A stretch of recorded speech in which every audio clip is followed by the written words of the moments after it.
Bismillahirrahmanirrahim. Assalamualaikum warahmatullahi wabarakatuh. Waalaikumsalam warahmatullahi wabarakatuh. Alhamdulillah wa syukuranillah, salatan wa salaman ala rasulillah wa ala alihi wa ashabihi wa mawalah. Asyhadu an la ilaha illallah wahdahu la syarikalah wa asyhadu anna Muhammadan abduhu wa rasuluhu la nabiyya ba'dah. Allahumma salli ala Muhammad wa ala ali Muhammad. Ya ayyuhalladzina amanu taqullaha haqqa tuqatih wa la tamutunna illa wa antum muslimun.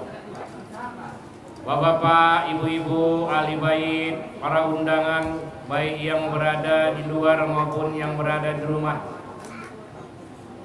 Mari kita kembali mengucapkan puji dan syukur kepada Allah Subhanahu wa taala atas segala nikmat yang telah diberikan Allah kepada kita semua. Yang alhamdulillah siang hari yang berbahagia ini kita dapat bersama-sama berkumpul di rumah ahli bait ini untuk melaksanakan penabalan nama sekaligus melaksanakan walimatul akikah dari anak ahli bait dan juga pemberian sedekah untuk anak yatim yang alhamdulillah kita akan melaksanakannya semuanya dan mudah-mudahan dalam keadaan sukses dan lancar. Oleh sebab itu pantas kita bersyukur kepada Allah Subhanahu wa taala atas nikmat-nikmat tersebut sehingga kita akan tergolong nantinya menjadi hamba-hamba Allah yang syakirin. Selawat beriring salam tidak lupa kita hadiahkan kepada Nabi kita Nabi Muhammad sallallahu alaihi wasallam. Allahumma salli ala sayyidina Muhammadin wa ala ali sayyidina Muhammad. Mudah-mudahan hendaknya kita semua akan mendapat syafaat beliau di hari kiamat kelak. Amin ya rabbal alamin. Bapak-bapak, ibu-ibu, saudara-saudaraku, para undangan yang dimuliakan Allah. Akikah ini merupakan hal yang menjadi sunnah kepada umat Islam dan telah dilaksanakan sejak zaman Rasulullah dan insya Allah akan sampai hari kiamat nanti, Pak. Bagi keluarga-keluarga yang memang mampu, artinya memang dapat melaksanakan ini, hendaklah dilaksanakan. Dalam banyak hadis Rasulullah Shallallahu Alaihi Wasallam menjelaskan, di antaranya hadis ini dari Salmah. Sabda Rasulullah Shallallahu Alaihi Wasallam, ma'a khulamin aqiqatihi fa'ahariku anhu. Hadis riwayat Imam Bukhari. Dari Salman, kata Rasulullah Shallallahu Alaihi Wasallam, hendaklah anak yang lahir itu diakikohkan. Fa'ahariku anhu, untuk menghilangkan gangguan dari dirinya. Hadis riwayat Imam Bukhari. Kemudian hadis yang lain dari Samurah bin Jundub, Nabi sallallahu alaihi wasallam berkata, qala kullu ulamin murtahinu bi aqiqatihi. Seorang anak itu tergadai dengan akikahnya, bizabin anhu yaumas sabi, hendaklah disembelihkan, dipotongkan kambing untuknya di hari yang ketujuh kelahirannya. Wa yahalaku ra'sahu, dan hendaklah dicukur rambutnya. Wa yusamma, dan diberikan kepadanya nama-nama yang baik. Hadis riwayat Ibnu Majah. Kemudian di hadis lain Rasul juga menyatakan, alirkanlah darah untuk anak yang dilahirkan. Inilah ibu-ibu diantara dalil-dalil kenapa kita mengakikohi anak yang baru lahir. Sebagian ulama mengatakan bahwa akikah ini hukumnya wajib. Tetapi Imam Syafi'i, Imam Malik, dan juga Imam Ahmad menyatakan bahwa akikah ini hukumnya sunnat muakkad. Artinya Bapak Ibu, sunat muakkad ini kalau memang mampu dibuat, kalau memang tidak mampu tak dibuat, tidaklah kita berdosa. Sunat muakkad. Lalu adakah hubungannya akikah dengan kurban? Tidak ada. Walaupun tidak diakikahi, waktu kecil Pak, tak ada akikahnya.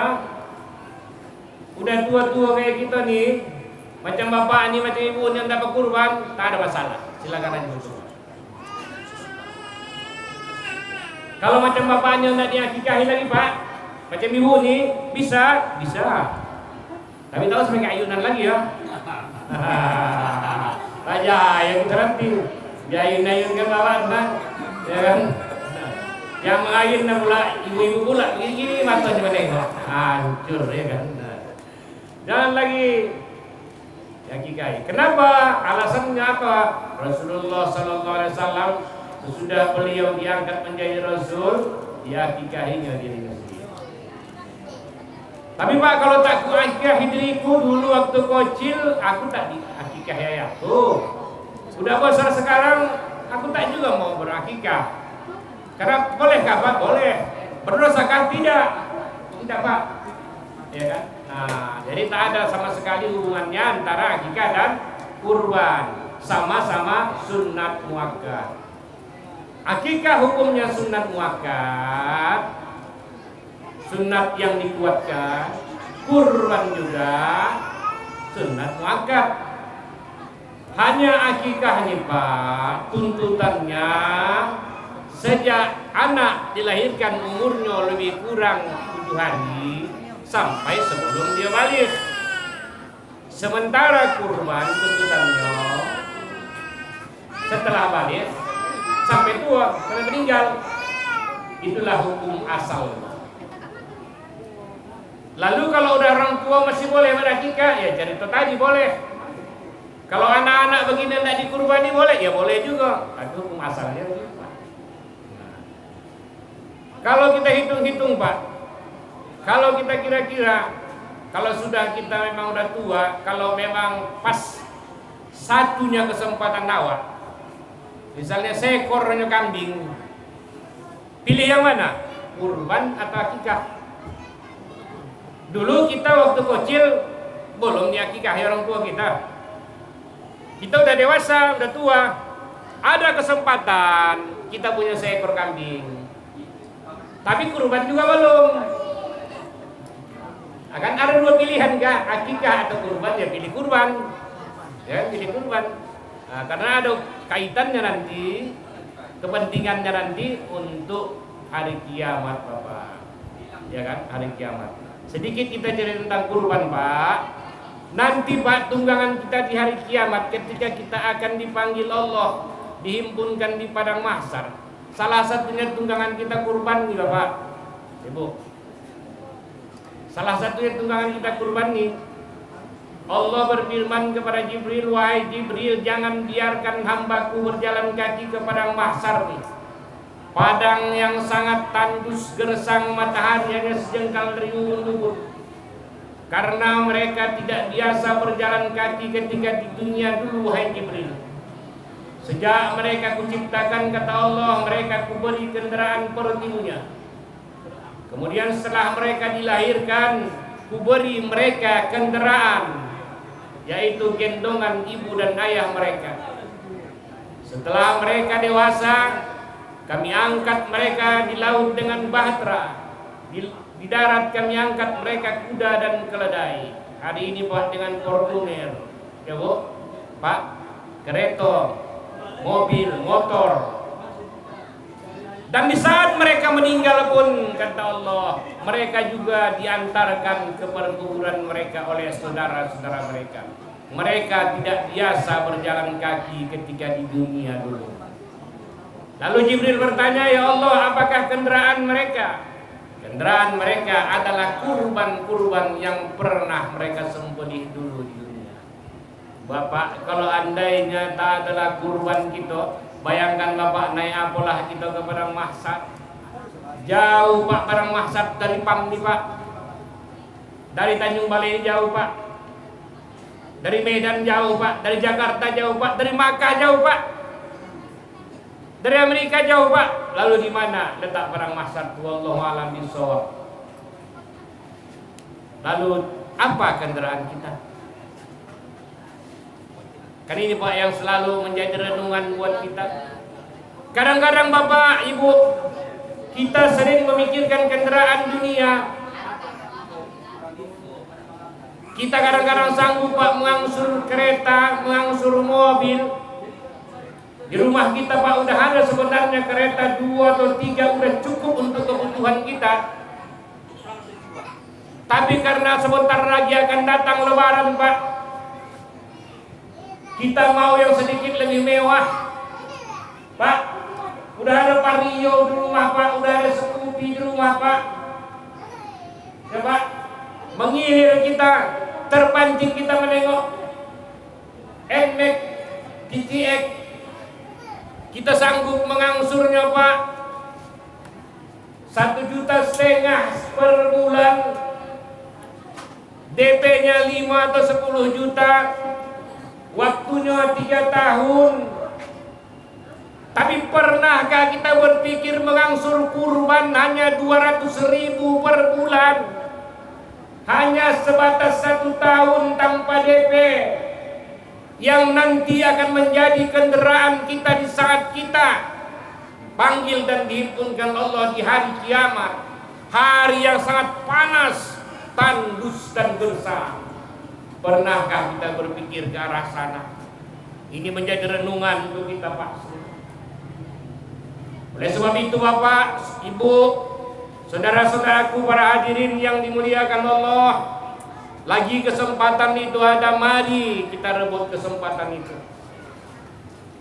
Mudah-mudahan hendaknya Allah Subhanahu wa taala memberikan rezeki kesempatan itu kepada kita semua. Alhamdulillah hari ini telah dilaksanakan akikah. Ada Pak proses-proses tentang kelahiran seorang anak. Kata Rasulullah, proses yang pertama, iza wulidal mauludu fa'azzanal yumna wa iqamal yusra lam yusibhu musibya.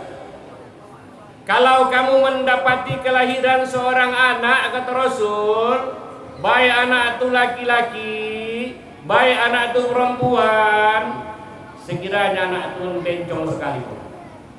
Ada Pak unsa kan? Unsa itu ada unsa muskil Pak, tapi jarang sekali terjadi. Memang sejak lahir dia udah punya kelamin, tapi jarang terjadi. Itu kan dibencong-bencongkan orang ke sana. Fa'azan al-yumna wa iqamal yusra, kata Rasul, azankan telinga kanannya, komatkan di telinga kirinya. Begitu lahir Bapak. Janganlah pula baju berdarah. Kalau bisa selesaikanlah dulu ya kawan. Azankan telinga kanannya, komatkan di telinga kirinya. Kenapa? Karena supaya yang pertama didengarnya adalah kebesaran dan keagungan Allah Subhanahu wa taala. Karena anak-anak kecil Pak juga punya memori sama dengan memori kita. Dia bisa menyimpan apa yang dia lihat dan dia dengar, tapi dia belum bisa mengeluarkannya. Makanya Bapak begitu lahir, apalah Pak dipanggil orang-orang ustaz-ustaz, bapak di sini siapa yang dokat atau bapak kandungnya, abang boleh saja mengajarkan. Allah, jangan berbuat Pak, Allahu Akbar, Allahu Akbar, takut juga nanya. Pelan-pelan aja Pak. Allahu Akbar, Allahu Akbar, Allahu Akbar, Allahu Akbar. Bukan kuatnya Pak, tapi bagaimana kita membayangkan bahwa azan yang kita kumandangkan itu meresap jauh ke lubuk hatinya, masuk ke dalam jiwanya, masuk ke dalam memori. Sehingga begitu anak itu lahir yang pertama, kita katakan kepadanya, wahai anakku, ketahuilah bahwa Allah adalah segala-galanya, wahai anakku. Allah yang maha besar, wahai anakku. Andainya nanti kau punya pangkat, kau punya jabatan, kau punya kekuatan, kau punya kekuasaan, sawitmu berhektar-hektar, mobilmu banyak, rumah gedungmu banyak, kau kuat, kau disegani, kau ditakuti oleh siapapun, ketahuilah anakku, semuanya itu adalah kecil, wahai anakku. Bahkan dunia yang Allah ciptakan hari ini adalah kecil, pada akhirnya ini akan binasa dan hancur lebur. Yang besar adalah Allah Subhanahu wa taala. Sembah Allah, wahai anakku. Asyhadu an la ilaha illallah. Resapkan ke dalam jiwanya, wahai anakku, tak ada Tuhan selain Allah. Jangan sekali-kali kau berpaling. Walaupun harta yang datang mengiming-iming, walaupun pangkat yang ditawarkan sama kau, jangan kau berpaling. Tuhan adalah Allah, Muhammad adalah Rasul. Carilah kemenangan. Hayya 'alas shalah, jangan lupa salat, wahai anakku. Hayya 'alal falah, carilah kemenangan, wahai anakku. Cari harta, cari pangkat, cari jabatan, tapi anakku tetap di jalan yang diridhoi Allah Subhanahu wa taala. Begitu Bapak sebenarnya lantunan suara azan itu ketika kita mengazankan anak-anak yang baru dilahirkan. Makanya kata Rasul, "Iza wulidal mauludu fa'azzana yumna wa iqamal yusra." Kemudian kata Rasulullah, "Yusibhu musibyan." Mudah-mudahan dia ibu tidak akan diganggu setan yang suka mengganggu anak-anak. Setelah dia berumur 7 hari, kata Rasulullah SAW, cukurlah rambutnya, alirkan darah untuknya. Alhamdulillah hari ini telah dilaksanakannya, Bu. Alhamdulillah. Tapi kata Rasulullah SAW, diperintahkannya kepada istrinya, kepada sahabat-sahabatnya, Bu, kalau dipotong rambutnya itu, dicukur, timbang sebanyak itu, timbang emas atau perak, sedekahkan. Kalau yang mampu, kalau tidak cukur saja lah, ya kan? Nah, kalau yang mampu, sedekahkan. Alirkan darah untuknya, beri namanya nama-nama yang baik, ya, beri nama-namanya yang baik. Nama-nama ini udah bagus nih kan? Pokoknya tuan rumah udah tahu apa maknanya. Yang pasti tujuan dan maknanya adalah tujuan makna yang baik, ya kan? Tak mesti bahasa Arab pula. Nama tak mesti bahasa Arab, ya kan? Yang penting seorang ayah, seorang ibu atau keluarga memberikan nama anaknya, sudah pasti tujuannya untuk nama-nama yang baik, ya kan? Bukan nama-nama yang tak baik. Nah, jadi tak apalah mesti bahasa Arab, Pak. Bahasa Jawa pun jadi, ya kan? Soeharto misalnya kan. Tapi orang tuanya tahu apa arti Soeharto tuh, ya kan? Soekarno, ya kan? Pokoknya tahu dia apa tujuannya nama-nama itu kan. Nah, tak apalah mesti bahasa Arab. Asalkan jangan nama-namanya. Adanya Pak bahasa Arab yang tak suka Rasulullah, Pak. Abul Qasim. Ada nama sini Abul Qasim, Pak? Abul Qasim kan bahasa Arab. Tak suka Rasul. Kenapa? Nama itu memang Rasulullah SAW mencintai untuk dirinya sendiri. Anaknya si Qasim, Pak, laki-laki meninggal. Maka Rasulullah sangat senang dipanggil Abul Qasim. Suatu hari Rasulullah pergi ke pajak ke pasar. Ada seorang Yahudi memanggil temannya, "Ya Abul Qasim." Rasul menengok. Kata orang tadi, "Aku bukan memanggilmu, aku memanggil saudaraku." Lalu kata Rasulullah dalam hadis sahih, "Buatlah nama-nama kamu seperti namaku. Muhammad boleh, tapi jangan kamu buat supaya gelaran itu Abul Qasim. Jangan kamu buat gelaran itu, karena itu gelaran yang sangat aku cintai," kata Rasul. Makanya Pak, walaupun Abul Qasim itu baik bahasa Arab ibu, nanti kalau ada anak ibu, cucu lahir jangan buat namanya Abul Qasim. Yang sahih ini, Pak. Nah, ya. Nah, Bapak-bapak, ibu-ibu yang dimuliakan Allah, hari ini alhamdulillah, maka tugas-tugas berikutnya kepada keluarga di rumah ini, ajarkan kepadanya tentang agama. Ajarkan dia untuk mengenal agama lebih mendalam. Kalau memang tak mampu, serahkan dia kepada orang yang mampu. Itu tugas dan kewajiban kita. Antarkan dia kepada orang yang mampu. Ajarkan kepadanya binaibuiyukum, cinta kepada nabinya, cinta kepada agamanya, cinta kepada keluarganya. Ajarkan sama dia tentang agama. Itu kewajiban orang tua. Nah, ibu-ibu yang dimuliakan Allah, bapak-bapak yang dirahmati Allah, ini juga sangat dibutuhkan pengajaran yang pertama itu dari keluarga sendiri. Kalau kita suruh anak kita sholat, sementara kita orang tua sendiri tak sholat, macam mana ceritanya Pak? Kita suruh anak kita puasa Ibu, sementara kita sendiri tak puasa, macam mana ceritanya tuh? Oh, mak pun tak puasa katanya. Ya pun tak sholat katanya, iya kan? Cuman aku tak sholat katanya. Tapi memang betul Pak, ada juga memang ayahnya pergajul, anaknya ustaz, ada juga Pak. Anaknya ustaz, tak sedikit juga anaknya pergajul. Tapi itu memang sudah kehendak dan ketentuan Allah. Udah nanti ajari anak itu Pak Nengelo. Tapi memang tak bisa, memang Allah memberikan hidayah. Ya Pak, awak pun di rumah begitu ya Pak, bapak pun kurasa ya kan? Segala macam, jangan nak kau begini, jangan kau begitu, jangan kau minum, jangan kau kesana, jangan kau bersadu. Tapi begitu juga, memang hidayah milik Allah. Tapi kewajiban kita memberikan peringatan. Kewajiban kita memberikan peringatan, memberikan pengajaran soal hidayah adalah milik Allah. Makanya dalam sholat kita setiap saat minta ihdinas shiratal mustaqim. Ketika ihdinas shiratal mustaqim itu yang terbayang dalam jiwa kita, ya Allah, beri aku petunjuk, beri aku hidayah. Nah, bapak-bapak, ibu-ibu yang dimuliakan Allah, alhamdulillah. Kemudian di sini kita tengok lengkap juga dengan pemberian sedekah untuk anak yatim. Alhamdulillah Pak. Alhamdulillah. Kita orang termasuk orang yang memuliakan agama ini. Kalau orang yang mendustakan agama itu orang yang menghardi anak yatim, orang yang tidak memberi makan anak orang miskin. Tapi alhamdulillah hari ini tuan rumah menyambut kegembiraan ini dengan bersedekah kepada anak yatim. Berarti agama, kemuliaan agama hari ini telah ditunjukkan.